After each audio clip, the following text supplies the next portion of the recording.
நண்பர்களுக்கு வணக்கம். நான் எட்டியப்ப சோழன். திமுக கூட்டணிக்கு ஆப்பு வைத்த பழநெடுமாறன். என்னப்பா சொல்கிற? ஈரோடு கிழக்கில் திமுக கூட்டணிக்கு பழநெடுமாறன் ஆப்பு வச்சிட்டாரா? ஆமாங்க. அதாவது கோலாகல சீனிவாஸ் அவர்களுடைய வார்த்தைகளை நான் உங்களுக்கு மீண்டும் இந்த இடத்துல எடுத்து சொல்ல போகிறேன். பழநெடுமாறன் அவர்கள் நேற்று ஒரு பேட்டி தந்தார், பார்த்தீங்களா இல்லையா? நம்முடைய மேதகு பிரபாகரன் அவர்கள் இன்னும் உயிரோடு இருக்கிறாரு. அவருடைய ஒப்புதல் படி தான் நான் பார்த்தீங்கன்னா அவர் உயிரோடு இருப்பதை அறிவிக்கிறேன். அவங்க குடும்பத்தினரும் இருக்கிறாங்க. இந்தியாவில் இருக்கிறவங்களும் இலங்கையில் இருக்கிறவங்களும் அவருக்கு ஆதரவு தெரிவிக்க வேண்டும். இப்போ ஏன் திடீர்னு பிரபாகரன் அவர்கள் உயிராக இருப்பதை நீங்கள் சொல்கிறீங்க அப்படின்றதுக்கு அவர் என்ன சொல்கிறாருன்னு கேட்டிங்கன்னா, ராஜபக்சே அரசாங்கம் விழுந்து விட்டது. சிங்களர்களே பார்த்தீங்கன்னா ராஜபக்சே அவங்க தம்பி அவங்களெல்லாம் துரத்தி அடிச்சிருக்காங்க. இலங்கையிலும் அரசியல் மாற்றங்கள் ஏற்பட்டிருக்குது, தமிழகத்திலும் அரசியல் மாற்றங்கள் ஏற்பட்டிருக்கிறது. இந்த நேரம் பிரபாகரன் அவர்கள் வெளியே வருவதற்கான சரியான சூழ்நிலை. அவர் வெளியே வருவார். தமிழக மக்களுக்கு பார்த்தீங்கன்னா புதிய திட்டத்தை வகுத்தளிக்கப் போகின்றார். அப்படி வகுத்தளிக்கின்ற திட்டத்துக்கு இந்தியாவில் இருக்கின்ற தமிழர்களும் சரி, இலங்கையில் இருக்கின்ற தமிழர்களும் சரி, உலகெங்கும் இருக்கின்ற தமிழ் விடுதலை புலி ஆதரவாளர்களும் சரி அவருக்கு ஆதரவாக இருக்க வேண்டும். ரெண்டாவது, இந்திய அரசாங்கமானது நம்ம பிரபாகரன் அவர்களுக்கு பார்த்தீங்கன்னா ஆதரவாக இருக்கணும். ஏன் ஆதரவாக இருக்கணும்? பிரபாகரன் அவர்கள் பார்த்தீங்கன்னா இந்த 2009 இறுதி யுத்தம் நடைபெறுவதற்கு முன்பாக இந்தியாவுக்கு எதிராக எந்த நாடெல்லாம் வேலை பார்க்குதோ அந்த நாட்டெல்லாம் பார்த்தீங்கன்னா உதவிகளே வாங்க மாட்டார். ஏன்னு கேட்டிங்கன்னா இந்தியா அவருக்கு இன்னொரு தாய் நாடு போன்று. அதனால் இந்தியாவுக்கு துரோகம் பண்ணுறவங்களை எப்போதுமே பார்த்தீங்கன்னா பிரபாகரன் அனுமதிக்கவே மாட்டார். அதே மாதிரி இப்போவும் பார்த்தீங்கன்னா இந்திய பெருங்கடலில் தன்னுடைய ஆதிக்கத்தை நிலைநாட்ட வேண்டும் என்பதற்காக இலங்கை அரசாங்கத்துக்கு கடனை கொடுத்து தன்னுடைய அதிகார மையங்களாக மாற்றிட்டு இருக்காங்க. இந்த தருணத்தில் நம்ம பிரபாகரன் அவர்கள் வருகின்றார். அதனால் மீண்டும் இந்தியாவுக்கும் இலங்கைக்கும் நல்லுறவு இருக்க வேண்டும் என்றால் பிரபாகரன் அவர்களுக்கு முழு ஆதரவு இந்திய அரசாங்கம் கொடுக்கணும். இதெல்லாம் அவருடைய ஒப்புதலுடன் பார்த்தீங்கன்னா நான் சொல்கிறேன் அப்படின்னு பழநெடுமாறன் அவர்கள் அதிரடியாக போட்டு உடைச்சாரு. இதுக்கு நம்முடைய கோலாகல சீனிவாஸ் அவர்கள் பார்த்தீங்கன்னா 2 விதமான காரணத்தை சொல்கிறார். அதை நான் உங்களுக்கு கடைசியில் சொல்கிறேன்.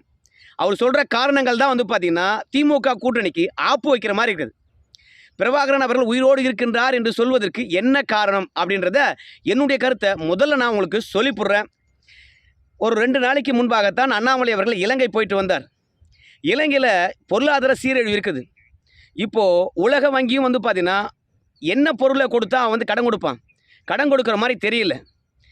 நம்முடைய அண்ணாமலை அவர்கள் அவர் மட்டுமே போல, நம்முடைய வெளியுறவுத்துறை அமைச்சர் சுப்பிரமணியம் ஜெய்சங்கர் போனார். கூடவே பார்த்தீங்கன்னா அமைச்சர் எல் முருகன்ஜி போனாங்க.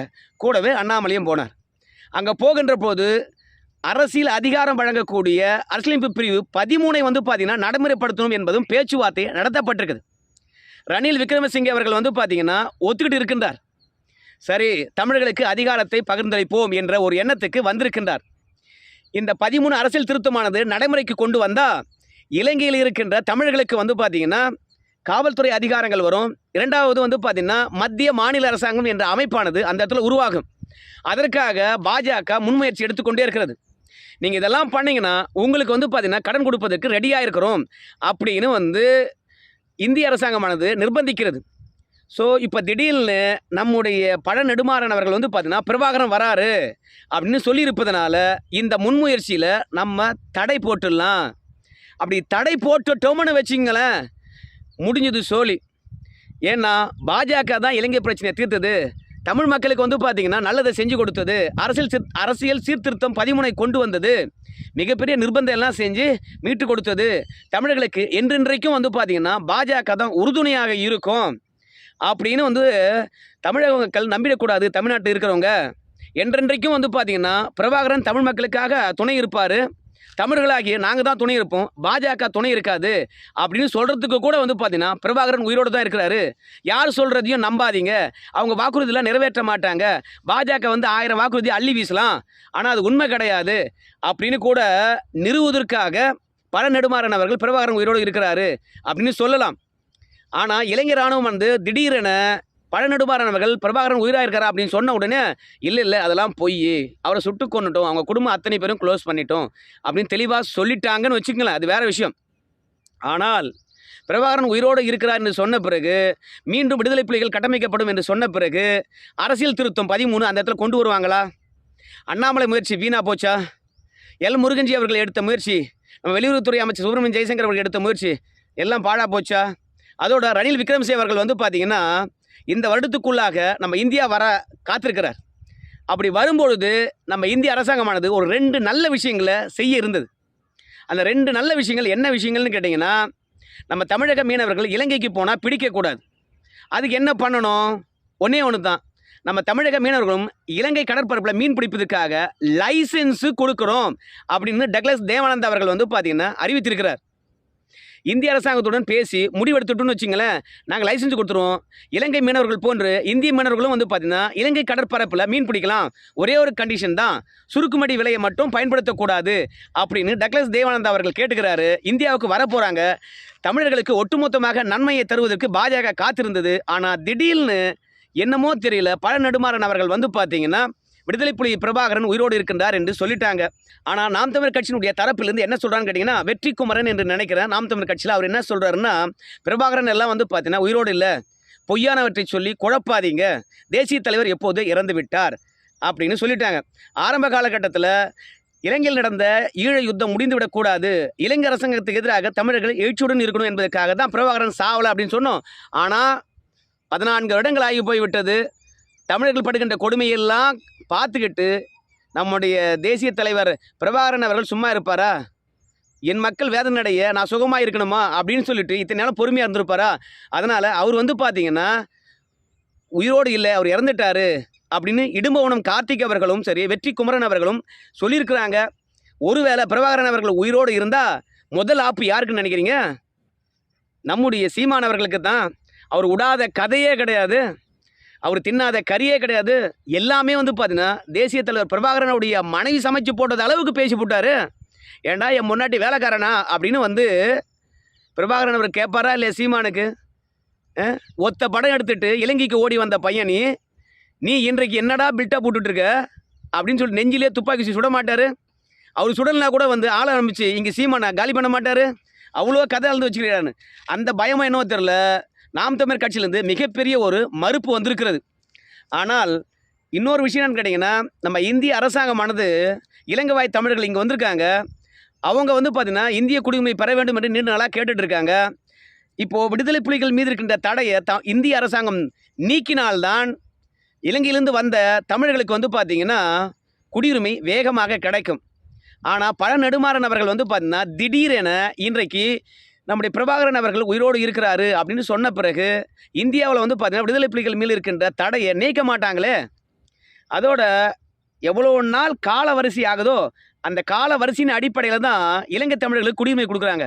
ஆனால் விடுதலை புலிகள் மீது இருக்கின்ற தடையை நீக்கிட்டாங்கன்னா நாம் இந்தியாவில் இருக்கின்ற தமிழர்கள் அத்தனை பேருக்கும் ஒரே சமயத்தில் குடியுரிமை வாங்கிடலாம். அதற்கான முன்னுடிவை அண்ணாமலையும் வந்து பார்த்திங்கன்னா எல் முருகன்ஜியும் எடுத்துக்கிட்டு இருக்கின்ற போது திடீரென எதற்காக பழ நெடுமாறன் அவர்கள் வந்து பார்த்திங்கன்னா பிரபாகரன் உயிரோடு இருக்கின்றார் என்று போட்டு உடைச்சாருன்னு தெரியல. ஆனால் நாம் தமிழர் கட்சியிலிருந்து என்ன சொல்கிறான்னு கேட்டிங்கன்னா, பழ நெடுமாறன் அவர்கள் நிர்பந்திக்கப்பட்டிருக்கின்றாரு அப்படிங்கிறாங்க. என்ன ஏன் நிர்பந்தப்பட்டிருக்கான்னு கேட்டிங்கன்னா, பழ நெடுமாறன் மட்டுமே இந்த அறிக்கை வெளியில பிரபாகரன் அவர்கள் உயிரோடு இருக்கின்றார், தமிழ் ஈழ மக்களுக்கு வந்து பார்த்தீங்கன்னா ஒரு புதிய திட்டத்தை வகுத்தளிக்க போகின்றார் என்று சொன்னதெல்லாம் வந்து ஒரு நிர்பந்தம் தான். அந்த நிர்பந்தம் யாரால் வந்ததுன்னு கேட்டிங்கன்னா, பழ நெடுமாறுடன் உட்காந்துக்கிட்டு பேட்டியளித்த இலங்கை கவிஞர் காசி ஆனந்த் அவர்கள் தான். அவர் தான் வந்து பார்த்திங்கன்னா பாஜகவுடைய ஆதரவாளர். பாஜக பல்வேறுபட்ட திட்டங்களை நாங்கள் வந்து இலங்கை வாழ் தமிழர்களுக்கு செய்ய போகிறோம் என்று சொல்லிக்கிட்டு இருக்கின்ற போது வருகின்ற 2024 தேர்தலுக்குள்ளாக இதெல்லாம் ஏன்டா செய்யலை அப்படின்னு கேட்பாங்க. அதுக்கு ஒரு முட்டுக்கட்டை வரணும்னா இந்த காசி ஆனந்தை வச்சு தான் வந்து பார்த்தீங்கன்னா காய் நகர்த்தல் பண்ண முடியும். பிரபாகரன் தான் உயிரோடு இருக்கின்றாருன்னு சொல்கிறியப்பா, அப்போ எந்த தடையப்பா நீக்கிறது? எப்படிப்பா இலங்கையில் 14 சீர்திருத்தத்தை கொண்டு வருவாங்க?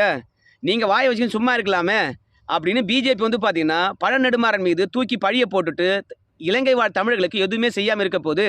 அதற்காக தான் இந்த காசி ஆனந்த் அவர்கள் வந்து பார்த்தீங்கன்னா பழ நெடுமாறன் அவர்களை ஒரு அழுத்தம் கொடுத்து சொல்லி வச்சுருக்காரு. அப்படியா காசி ஆனந்த் அவர்கள் பாஜக ஆதரவாளர்னு கேட்டிங்கன்னா, ஆமாம், நம்ம அண்ணாமலை அவர்கள் இலங்கை செல்வதற்கு மிக முக்கியமான காரணகர்த்தாவாக இருந்தவர் இந்த காசி ஆனந்த் அவர்கள் தான். எப்பவுமே வந்து பார்த்தீங்கன்னா முள்ளிவாய்க்கால் நினைவு தினத்துக்கு திராவிட கட்சிகளை அழைத்து தான் பேச வைப்பாங்க. ஆனால் இந்த முறை வந்து பார்த்திங்கன்னா நம்ம அண்ணாமலை அவர்கள் போய் பேசினார். அப்போது உண்மையாகவே ஒரு தமிழன் என்று விடுதலை புலிகளுக்கு ஆதரவாகவும் அதே மாதிரி இலங்கை வாழ் தமிழர்களுக்கும் நன்மை நடக்க வேண்டும் என்றால் அண்ணாமலை போன்றவங்க முதலமைச்சர் ஆனாதான் இலங்கைக்கு அண்ணாமலை போயிட்டு வந்தால் சரியாக இருக்கும் என்று சொல்லி முள்ளிவாய்க்கால் நினைவேந்தலுக்கு நம்ம அண்ணாமலை அவர்களை அழைத்தது இந்த காசி ஆனந்த் தான். தமிழ் தேசியம் என்று பேசிட்டு இருந்தவங்க மத்தியில் இந்து தமிழ் தேசியம் என்று பேசினவர் இந்த காசி ஆனந்த். அதனால் இவர் பாஜக ஆதரவாளர். அதனால தான் அண்ணாமலை அவர்களை அழைத்தார்கள். அண்ணாமலை அழைத்ததுனால தான் பல பேர் வந்து பார்த்தீங்கன்னா அன்றைக்கு திராவிட சித்தாந்தத்தில் இருக்கிறவங்க அந்த முள்ளிவாய்க்கால் நினைவு தினத்துக்கு வரல. இப்போவும் பாஜக பல திட்டங்களை நிறைவேற்றும் என்று சொல்லிக்கிட்டு இருக்கிற அந்த தருணத்தில் திடீர்னு வந்து பிரபாகரன் உயிரோடு இருக்கிறார் என்று சொல்லி எல்லாவற்றையும் முற்றுப்புள்ளி வச்சுருக்காங்க அப்படின்னு சொல்லும் பொழுது நம்முடைய கோலாகல சீனிவாஸ் அவர்கள் என்ன சொல்கிறாங்க கேட்டிங்கன்னா, கிடையாது, ஈரோடு கிழக்கு தொகுதி நடக்கிறது. இந்த எலெக்ஷனில் வந்து பார்த்திங்கன்னா தமிழர் என்ற உணர்வை ஊட்ட வேண்டும், நாம் தமிழருக்கு வாக்கு சேர்க்க வேண்டும்.